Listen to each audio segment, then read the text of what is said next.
Hey everybody, I am Justin Michael Williams and I'm here with my teacher and mentor, Lorin Roche, for the first ever Esalen Tiny Deck conversation and concert.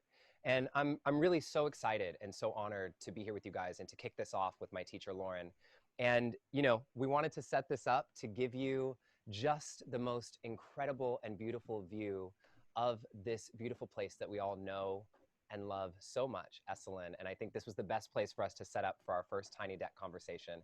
We miss you all here, and everyone here, I can attest to you, is doing everything they possibly can to get you back here safely as soon as possible. So today we are in for a dynamic discussion, a discussion about mindfulness and meditation, about Esalen, about joy, life, race, justice, and all of the above, and how our internal practices can help us change the external world. And while he's sitting here, I just want to welcome Lorin. Lorin, what's up? Hey, Justin.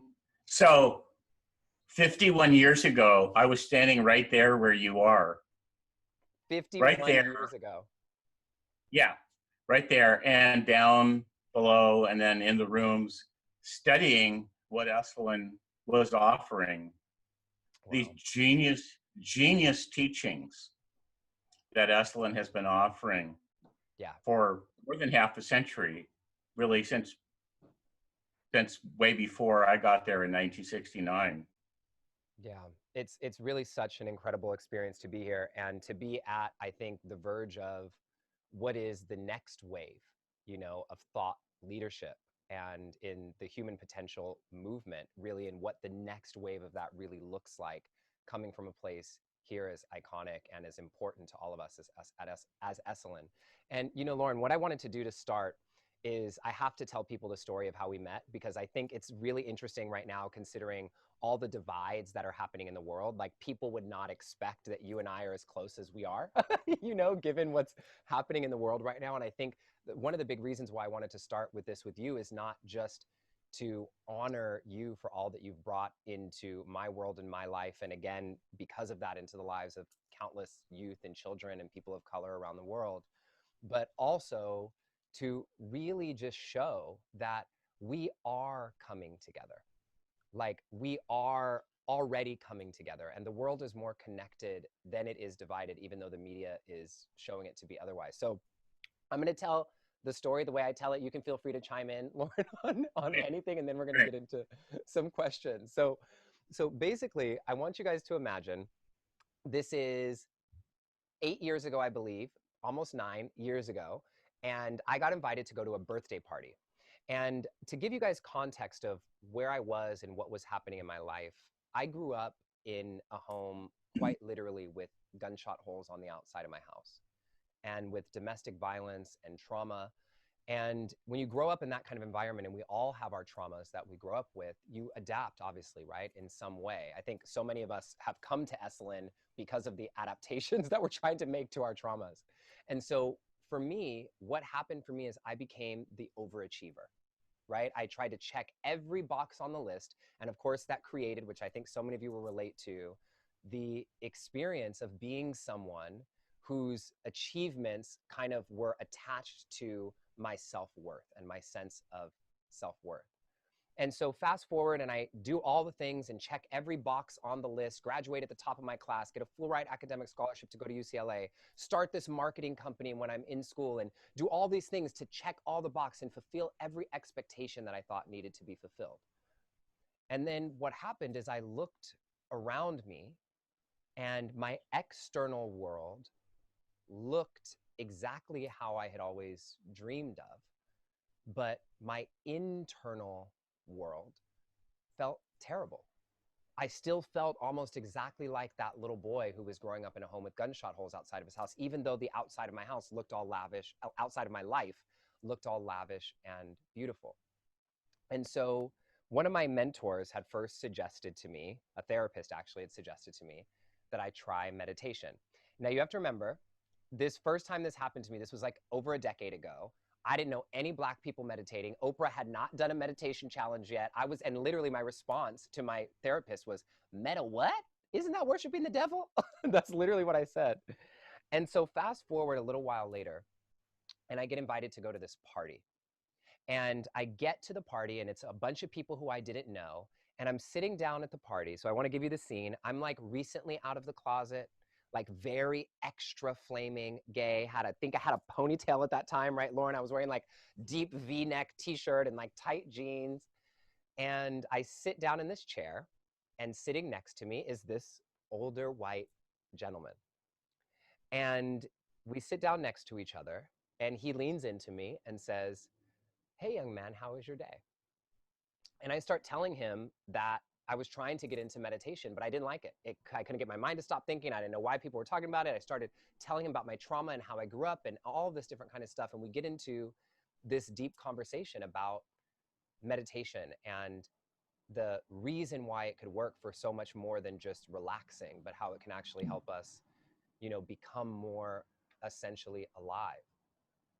And so at the end of the night, Lorin takes this piece of paper out, and mind you, just to be clear, the person who I'm sitting next to at the party is Lorin Roche. He doesn't let me on to the fact that he's a teacher at all in the moment. And at the end of the night, he writes his number on a piece of paper, hands it to me, and says, "If you want to learn to meditate, meet me at the beach at the end of Ocean Park Boulevard tomorrow at 9:45 in the morning." And so, to be totally honest, and Lorin, you've heard me say this before, I still didn't know who you were, right? So I didn't have any context around your history or your teaching or whatever.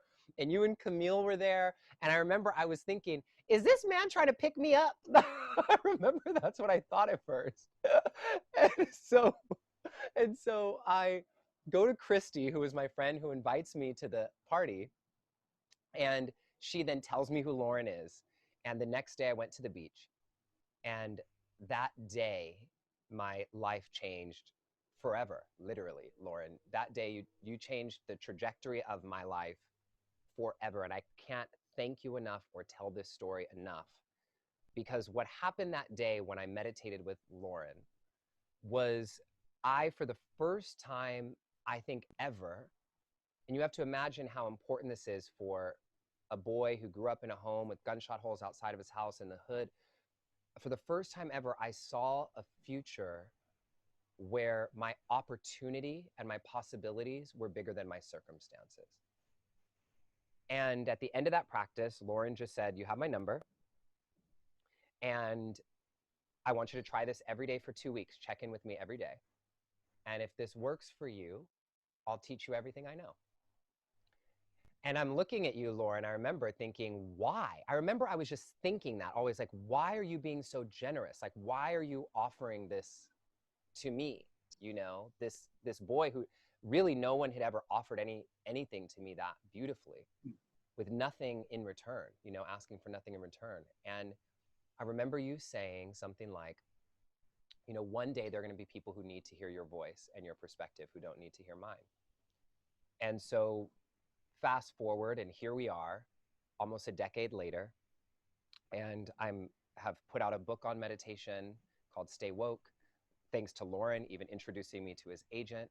And I've now had the gift of being able to share meditation with youth and young adults who are Black and brown and of all races, actually, who grew up like me and who don't have access to this, who don't even have bookstores in their cities. And have been traveling around doing that work, and now here at Esalen.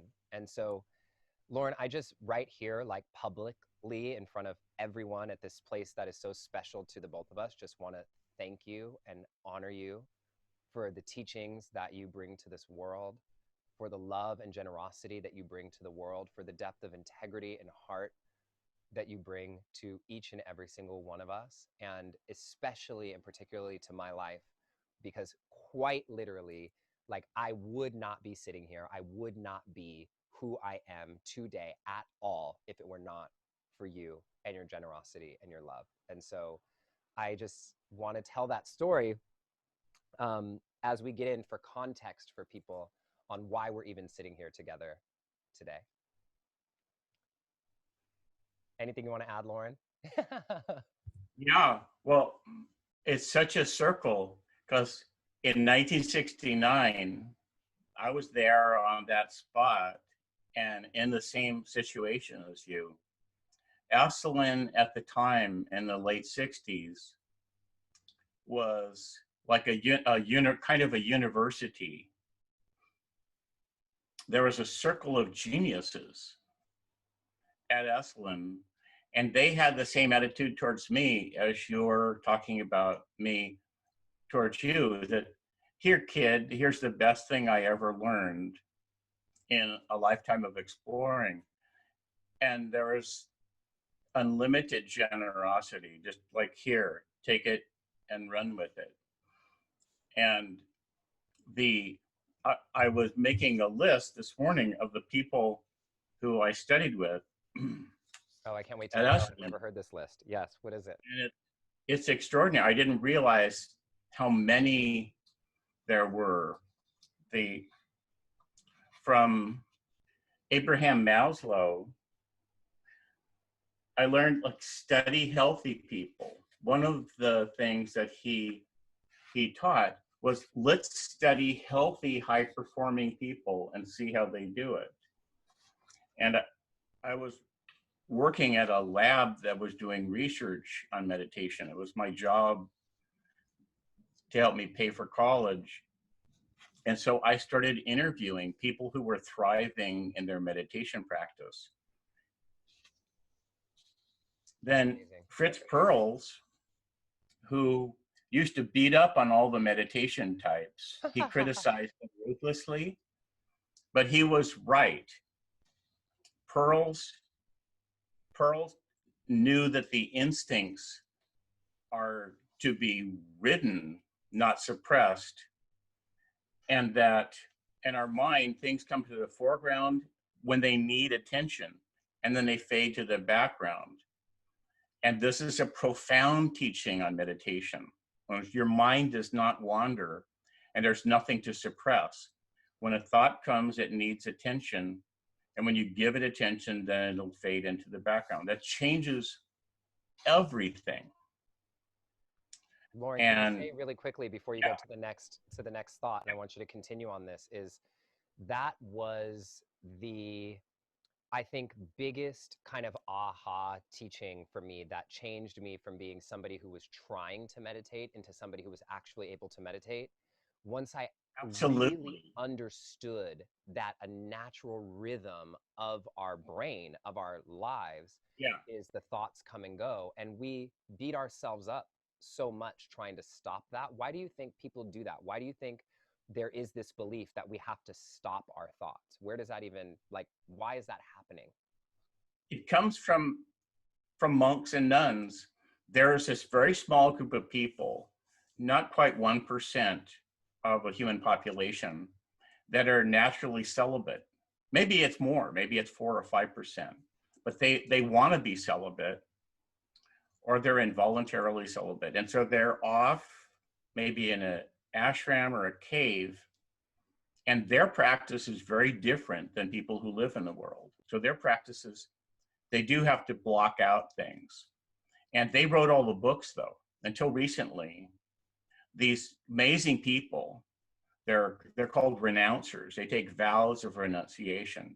Until recently, almost all books and teachings were for them and by them.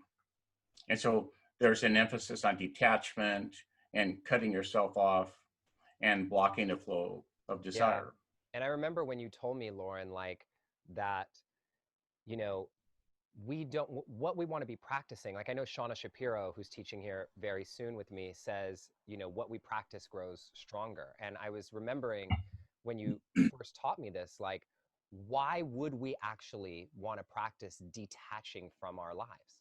Like, if we're not renunciating, wouldn't we want to become more connected to our lives, more connected to our passions, connected and attached?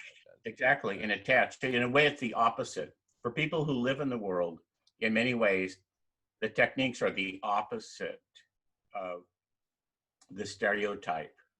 What you want in meditation is to get some relaxation, rest, and the meditation lets you rest deeper than sleep, and then build up a charge, get excited to go and live. So the benefit of meditation is because it lets you relax and rest deeper than deep sleep and build up a charge of energy to go live and excitement. Let's go live, let's go live. And then you can go and knock yourself out all day. And then you can rest again for 15 minutes or half an hour and recharge. Yeah. So it's very different than what people think meditation is. That's beautiful. And I'm going to have you, Lorin, a little bit later in the live here today to guide us through a little short practice. But I'd love for you to continue with the people that you studied with here. It's just really amazing. I've never heard you talk about this. So it's 1969, and I'm 19 years old, and I had been running an Esalen at Irvine program because I wanted to study with these people. And then sometimes they would invite me up to Esalen to stay and get body work sessions and work in the garden. So another one of the geniuses was Joseph Campbell,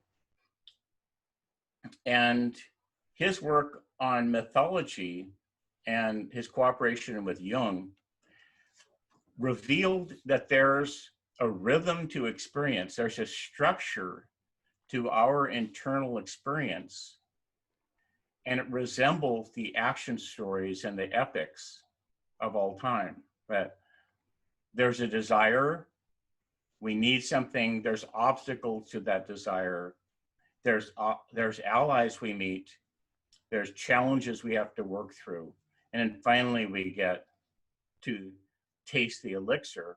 And this is a model for what happens in every meditation over and over again. It's Campbell's work, the rhythms of experience is invaluable for all meditators because it makes all movies, books, novels, epics, and fairy tales you've ever heard, TV shows, an ally in your meditation. Because all movies, all theater is about somebody has a desire and there's obstacles to that desire. And then they have to summon all their inner resources to overcome those desires. And finally they get somewhere. And we crave to see this in movies, TV shows, books, novels, theaters. And it's what happens inside of us just if we want a little bit of inner peace. Now, another one of the geniuses was Alan Watts. And his whole take on everything was sort of drunk, like the greatest drunk guy in a bar you've ever heard. He was as if sloshed and carrying on like the best storyteller, and is a juicy, loving take on everything. It's like he's still, there's nothing like his lectures and his voice. And Ed Mopin was conveying this enlightenment about being in the body. Ed was a Rolfer, and he had combined Zen meditation, dance, movement exploration, and Rolfing, and it was genius, and it changed everything. Having sessions with Ed and the other Rolfers was the most incredible foundation for a lifetime of meditation practice. And I had many sessions right down there in the baths. Now, Ed's teacher was Ida Rolf. And Ida never talked about Tantra while I was around. It only came out later that she had studied in the 30s and 40s with the first Tantra teacher in America. Wow. And she had developed her own, he had taught her tantric bodywork, and she had developed her own fusion. And it's the most extraordinary thing. And her work is to some extent incarnate in Esalen bodywork, which is brilliant.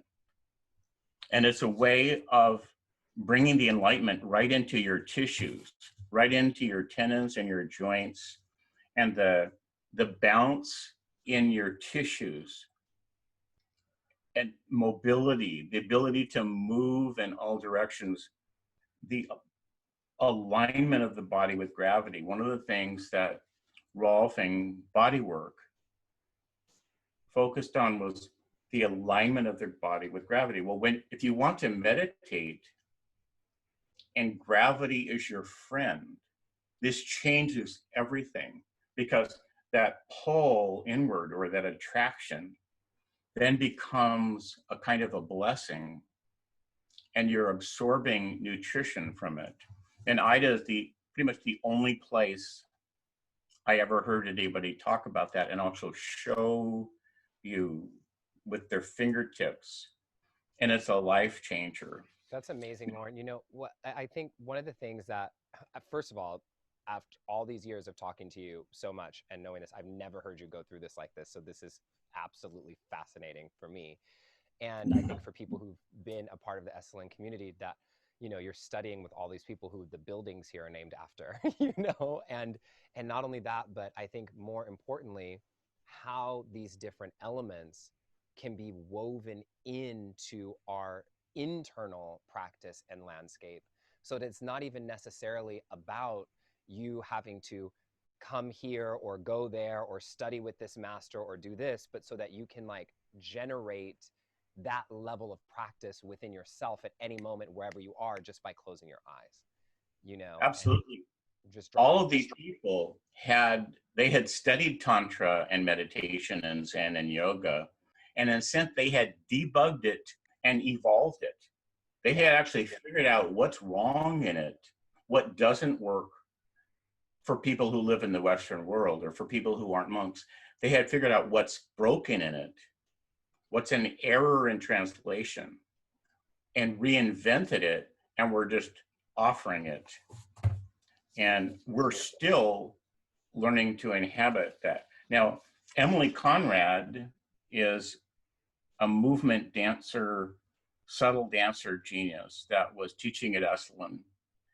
And she discovered things about subtlety, subtle sound, and subtle motion that are genius. And Michael Murphy, who had studied in India, and just to name one simple thing, besides all of Esalen and the whole university of it, Michael likes to meditate with his eyes open. I've been doing that a lot here, actually. And it's been amazing because we've had the whales going by, you know, and I've thought, well, why would I close my eyes right now? Am I not supposed to be taking all of this magic in? You know? Exactly. And if we just take the two things, like that meditation can be in dance, can be some people's meditation. You can meditate with your eyes open. Just think how much that opens up the world of possibilities.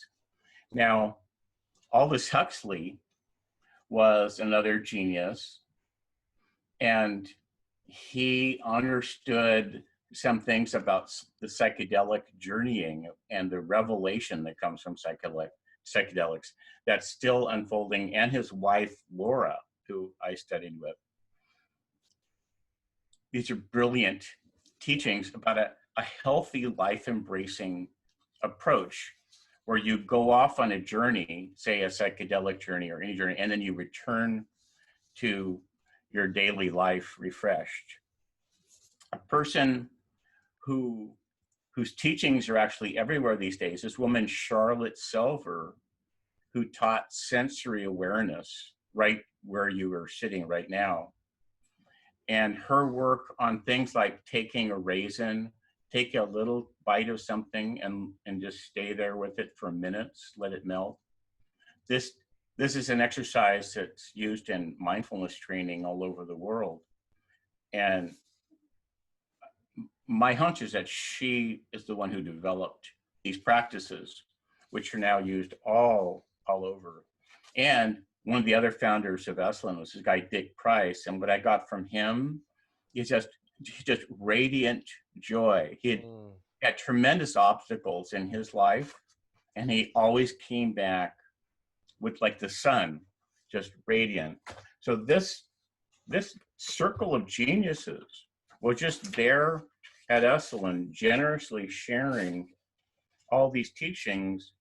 And what I absorbed from them is what gave me the ability to be with you in a way that our relationship unfolded.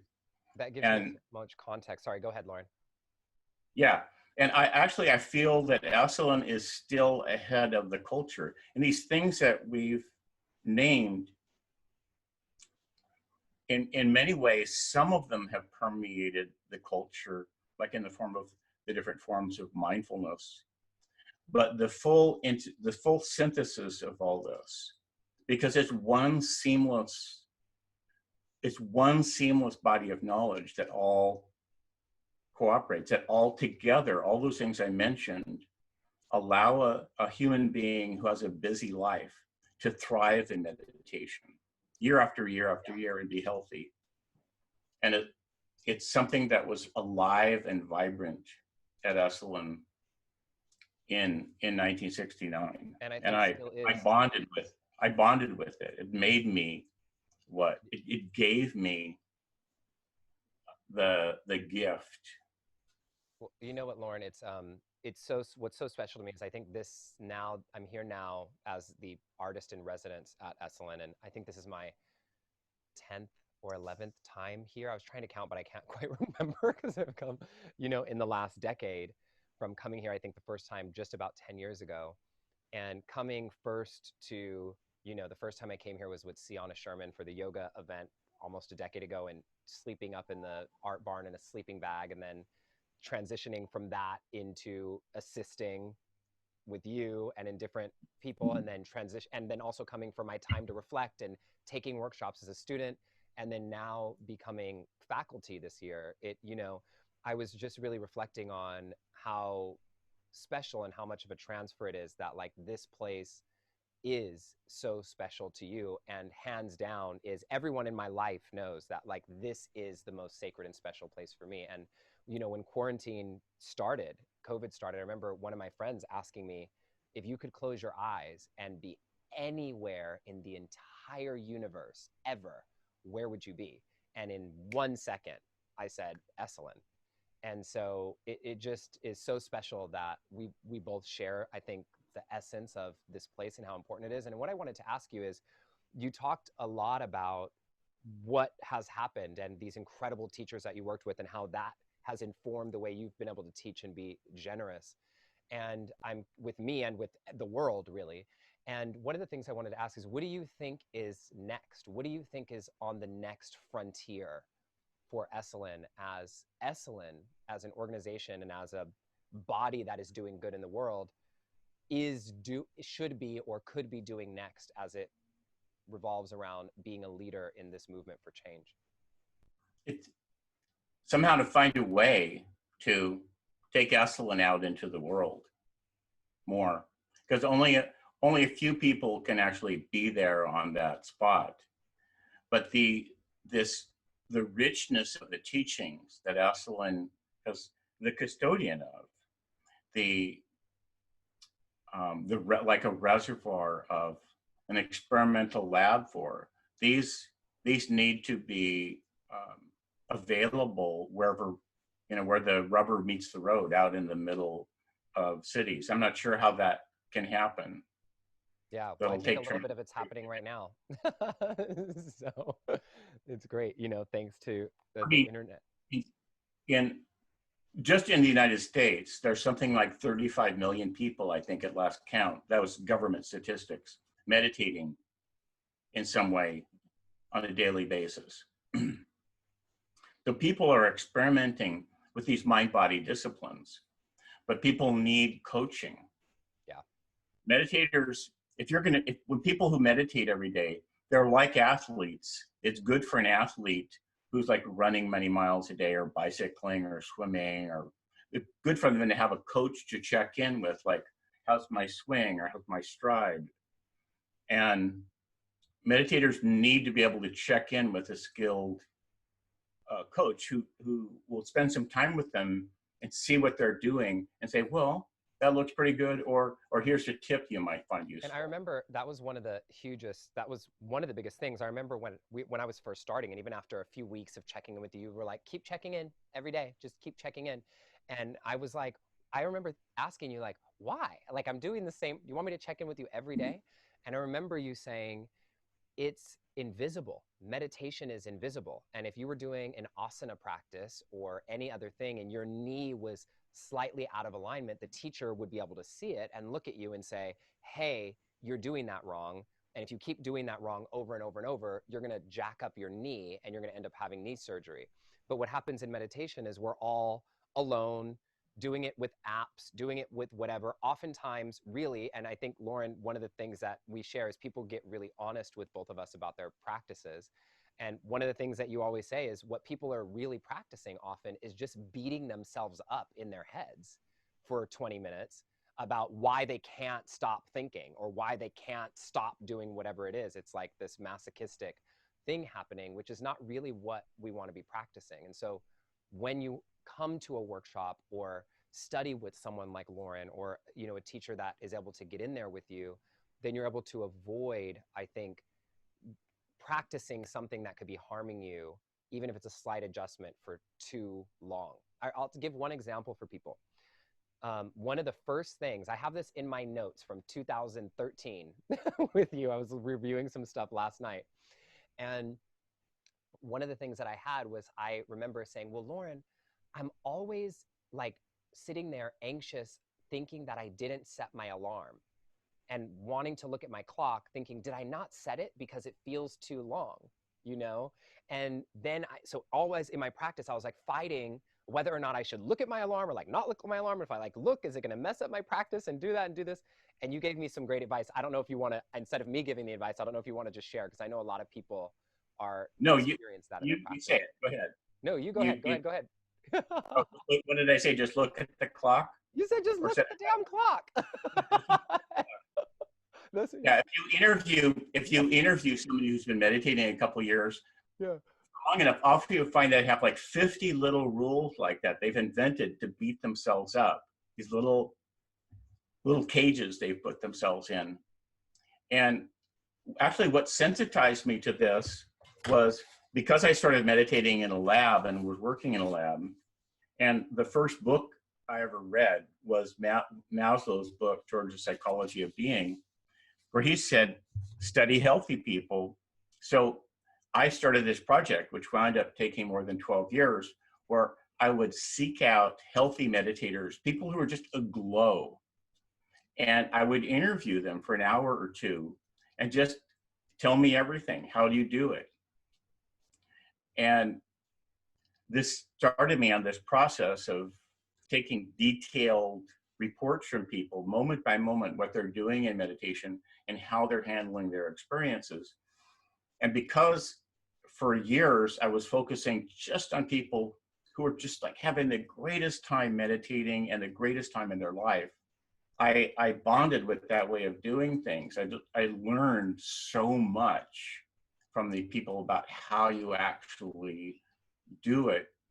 And it was only later when other meditation teachers started coming to me for coaching, I realized that people are beating themselves up in there.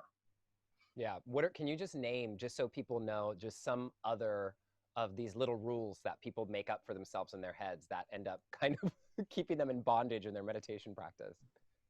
Well, it feels like taboos. When you really get in touch with yourself and you start to feel just so alive, there's a series of these taboos, and it's like little beep, beep, beep, like an alarm, like you're having too much fun.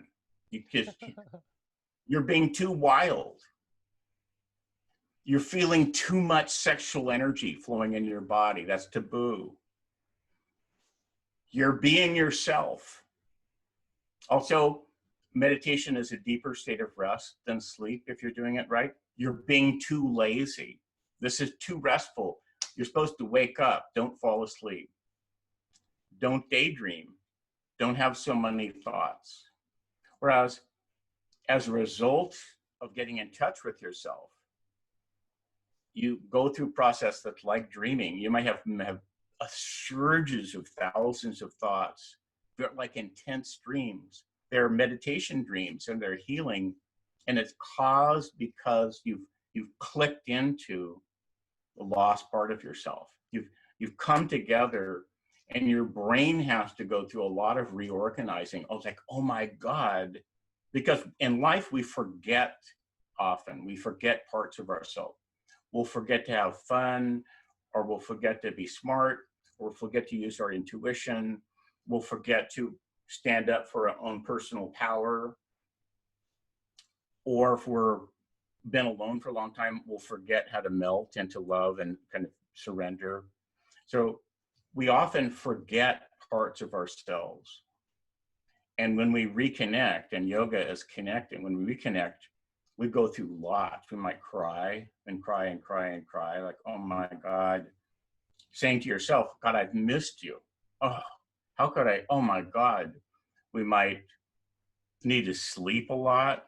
We might get really mad. So there's an acceleration of our own emotional development that occurs. Yeah, I think even some of the things that we hear all the time that are simple, like in the way of me, like looking at the clock, right? When you were like, just look at the damn clock, like, you know, it's not going to mess up your practice. You're having more distraction not looking at the clock than if you just look. And little things that people like, well, I can't move, or I need to make sure I'm sitting cross-legged, or I need to make sure that I'm sitting on the floor, or I need to, like, all these kind of rules that we set for ourselves that All put those, us in a they're state of all comfort. potentially krypton. Like sitting cross-legged is a bad pose for most people. Yeah. A chair with your feet on the ground. There's a reason why there's that expression. Have your feet on the ground. It's a great pose. Only sit cross-legged if if you have clearance from a physical therapist to sit cross-legged. You do, because you don't want to injure your knees. For a lot of people, moving during meditation or dancing first and then being free to move changes everything. This whole idea of sitting still is obsolete. Yeah. Can You'll I sit ask you, still. I want to ask you two more questions, Lorin, just before we do the practice, just because we only have about 15 minutes left. It's just been so amazing talking. So one of the teachings that I think was one of the most impactful for me once I got it, particularly around thoughts, because I know we can tell people, welcome your thoughts, but people do, we can give them that concept to really understand what that means. And one of the ideas and concepts that you had shared with me early on was about thoughts being a rehearsal, a mental rehearsal for your life. Can you describe what you mean by that to people? Yeah. Well, meditation for someone who lives in the world, who has a job, a love life, responsibilities, it's very different than meditation for a monk or a nun. If you live in the world, what you want is access to rest and relaxation, and then to kind of bounce into action.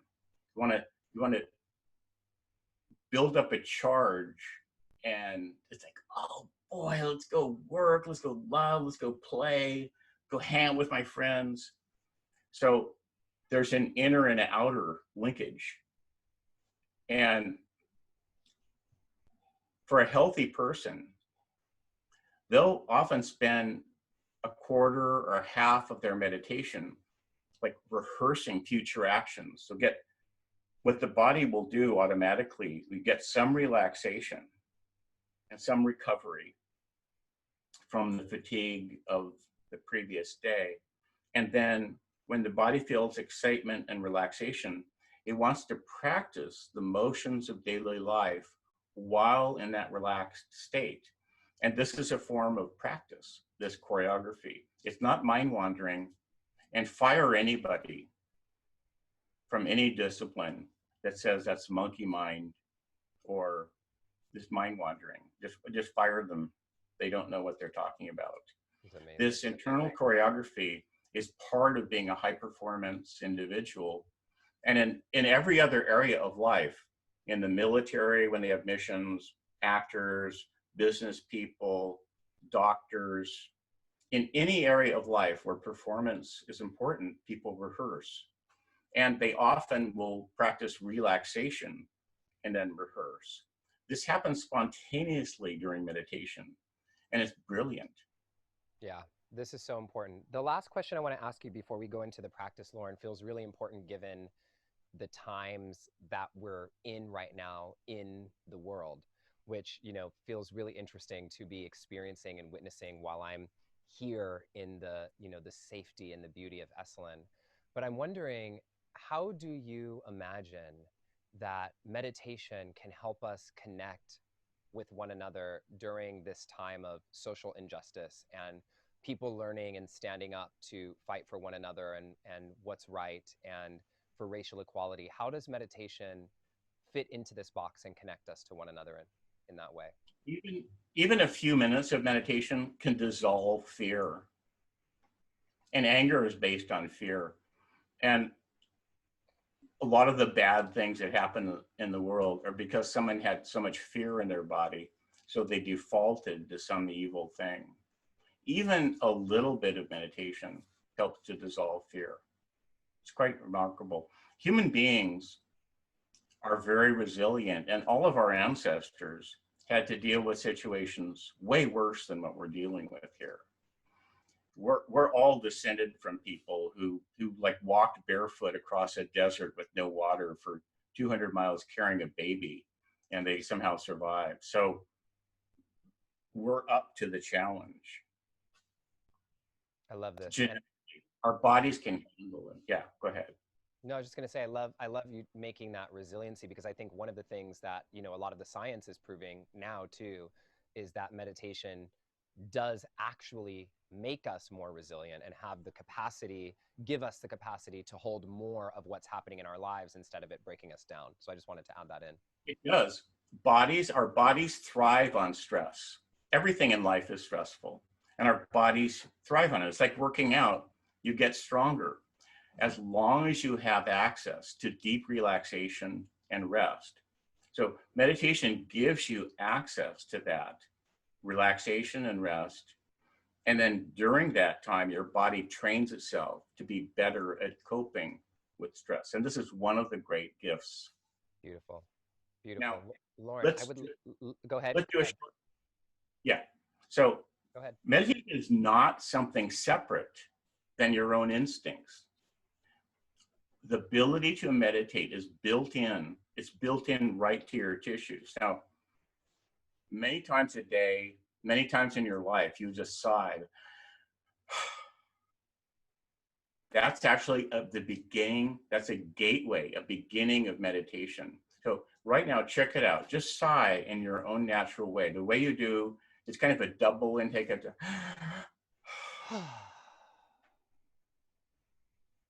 just in your own way.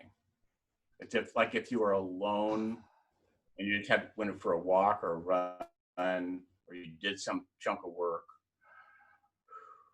Now sigh again and extend the exhale just a little couple seconds.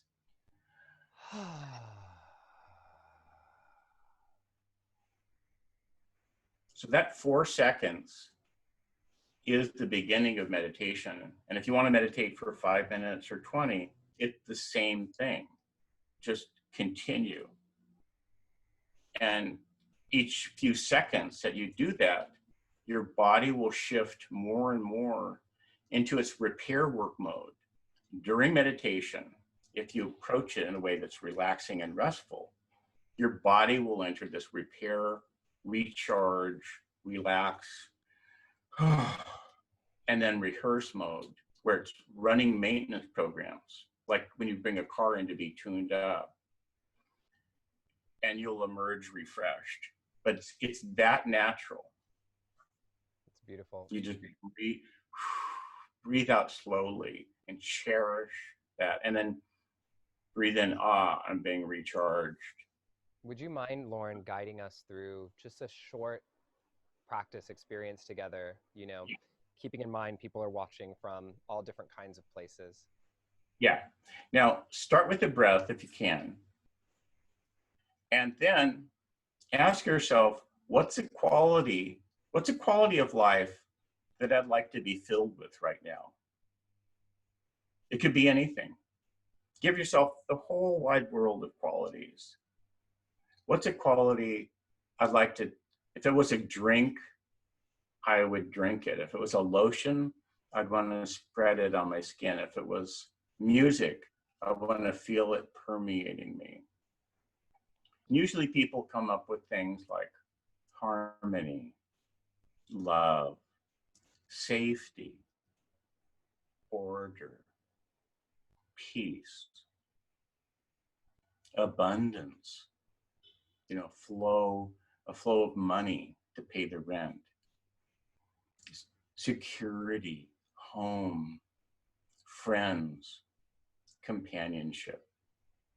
What is the one or two or three qualities that you love so much right now that you want to spend a few moments with them? And just let a couple of words come that represent a quality that you're attracted to. And then continue to let yourself be with those qualities.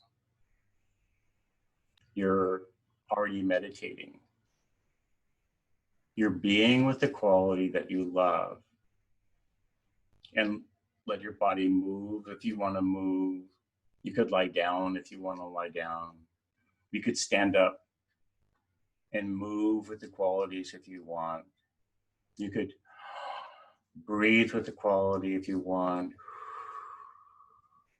In your own way, you're just being with the quality that you love.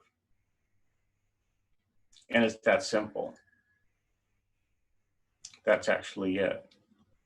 Because you're following your natural attraction toward a quality of the life force called prana shakti in Sanskrit.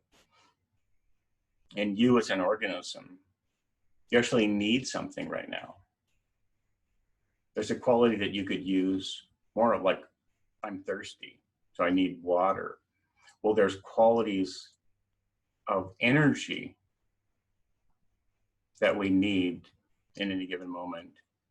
And simply thinking of them, because this is mental, thinking of them invites your brain and your body to create that quality.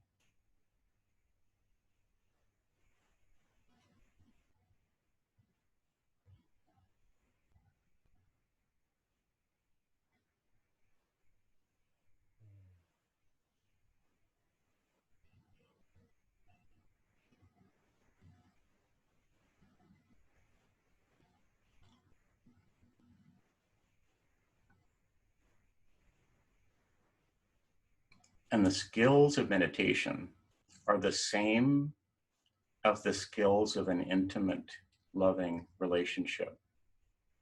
You're in an intimate, loving relationship with the soul, with prana shakti, with the flow, the genius flow of the life force that's always flowing through your body. Yoga is joining, connecting. So you're learning in your awareness to join up with the genius flow of prana shakti. Beautiful, Lorin. It's beautiful. This was it just brought me back to that moment at the beach all those years ago, because you asked it today in a very similar way. And I remember back then my words being complete authenticity. Those are the words that I was trying to. Yeah. It was right away that it came.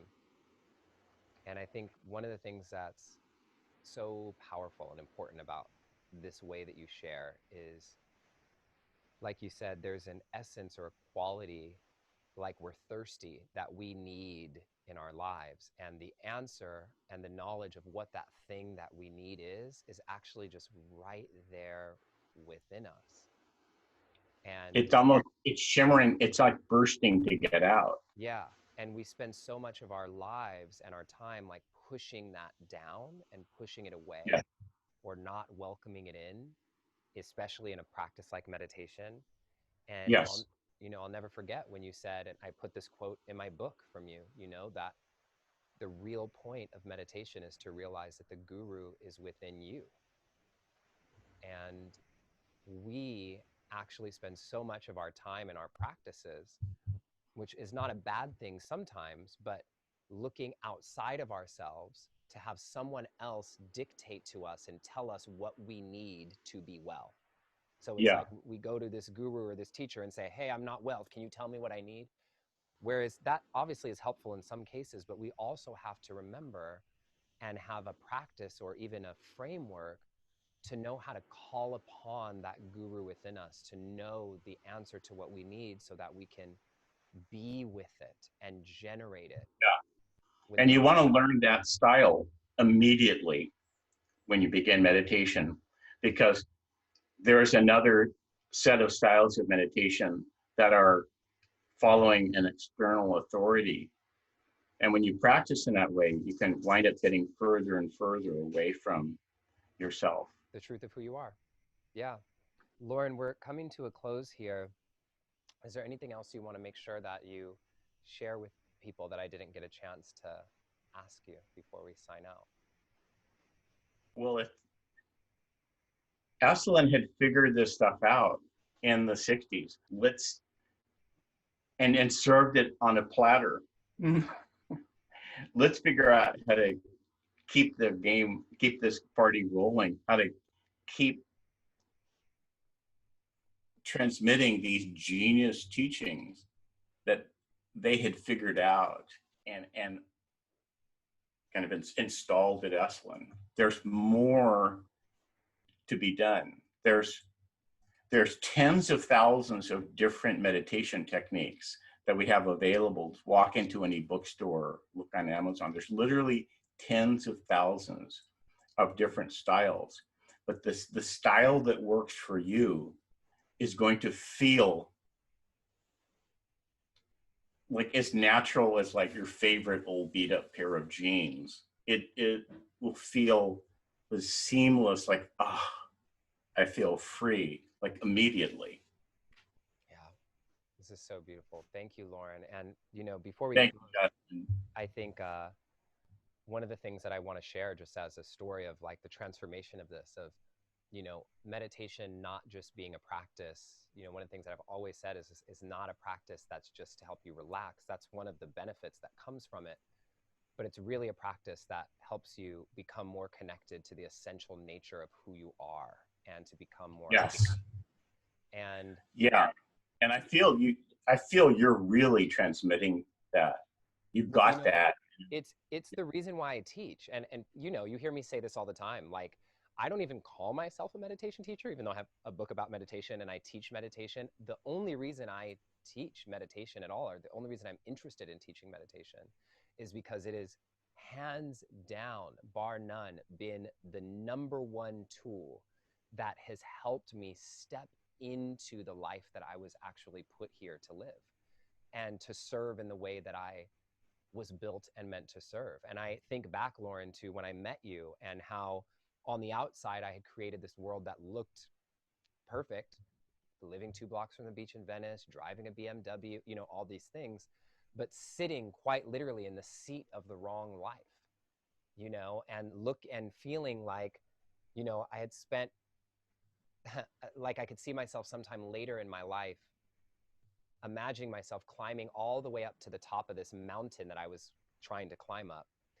and then realizing sometime later that I was climbing up to the top of the wrong mountain, and having that recognized and realized in meditation is so important, because when we get into that silent space with ourselves and open up to the voice and the whisper and the essence, whether it's from God, the universe, spirit, or our higher self, or whatever you want to call it, when we open up into that space, we can't ignore the whispers anymore. And I think that might be what some people are so scared of with meditation, is because when we actually go into that space, we hear what our life has been trying to whisper to us all along, Yeah, and it can be hard. It's hard to take. That's why Joseph Campbell's insight about the rhythm of adventure, that inside of ourselves, we're always going through the same challenges and adventure story that that are in the movies that we love. Yep, that's it. And and meditation is kind of, for me, what it's felt like for me is it's the actual force that keeps us moving through that cycle. That's and good. Not getting stuck in one part of the hero's journey of, oh, well, here comes the challenge, stuck here for the rest of my life. Yes. Meditation for me is the force that keeps us moving through. It's the force, and human beings are great at dealing with challenges and crises. It brings out the best in people. They, the inner genius invents solutions.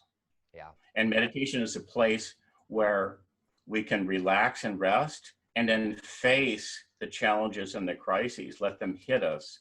And then our own internal intelligence and intuition, our guts and our heart Tells us what to do and our next. mind can join together and come up with innovative solutions. This is like the dynamic, the natural dynamic of meditation. Yeah. Lorin, so, you know, in closing, I think one of the biggest transformations that happened in my life, among many, but one of the biggest as it relates to meditation was, I remember when I met you, I had this little dream inside of my head that I thought was impossible to start stepping into my passion of doing music. Singing.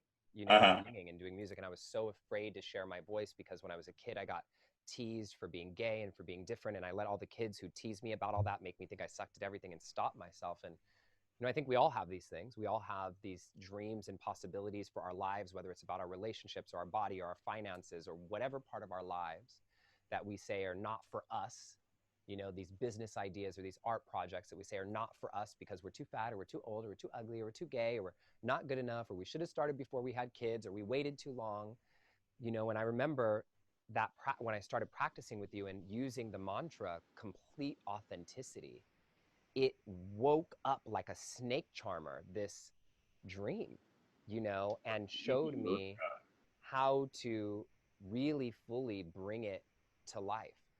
And so, you know, had the honor of over the first few years together of you seeing and helping me and witnessing me wake up my voice in the way that I did, and then putting out my first album and having it chart, and, you know, now having the gift of weaving music into everything that I do as a way that makes people feel the connection of the message in their hearts. And so what I wanted to do just as we close today is just share a song with everybody and with you. Well, yeah. Yeah? Shall we? Yeah. Is it going to be, I think I want to change one little thing here. So excuse me for futzing with the audio to make sure this is going to work just fine for us. Okay. Okay. Lorin, can you hear me okay still? Does this sound fine? Yep. Okay. So I'm just going to close. We'll close with this. And this song is a song that I wrote that came out with my book. And it's called I Am Enough. And it's just that no matter what's going on in our lives, no matter how much we meditate, no matter how much personal growth we do work on ourselves, no matter how many times we come to Esalen, there's always going to be that little child inside of each of us who just wants to know that they're enough. And this song is for them, for all of us. It says, I am enough. Can you hear the guitar, Lorin? Yeah. Cool. Yeah, it's good balance. So the words to the chorus are, I am enough, I am golden, baby, yeah. So if you feel inspired, you can sing along. Lorin, don't you sing along because it'll be delayed. Little boy, don't cry. You've been in pain enough, no. Little girl, don't hide. You're finally safe enough. One day I'll look into your eyes, show you you don't need to hide behind disguise, no. Spread your wings, you're terrified. Don't be afraid, you're born to fly. I'm by your side, yeah. I am enough. I am golden, baby. I am enough. I am enough. I am enough. Oh, I am golden, baby. I am enough. I am enough. Oh, little girl, it's all right. You've taken the blame. Enough. No. Little boy, don't hide. You've been ashamed enough. One day I'll look into your eyes, show you you don't need to hide behind disguise. No. Spread your wings, you're terrified. Don't be afraid, you're born to fly. I'm by your side. Here we go, say, I am enough. I am golden, baby. I am enough. I am enough. I am enough. Oh, I am golden, baby. I am enough. I am enough. No, I am enough. I am golden, baby. I am enough. I am enough. I am enough. Oh, I am golden, baby. I am enough. I am enough. No. Ooh, I am enough. I am enough.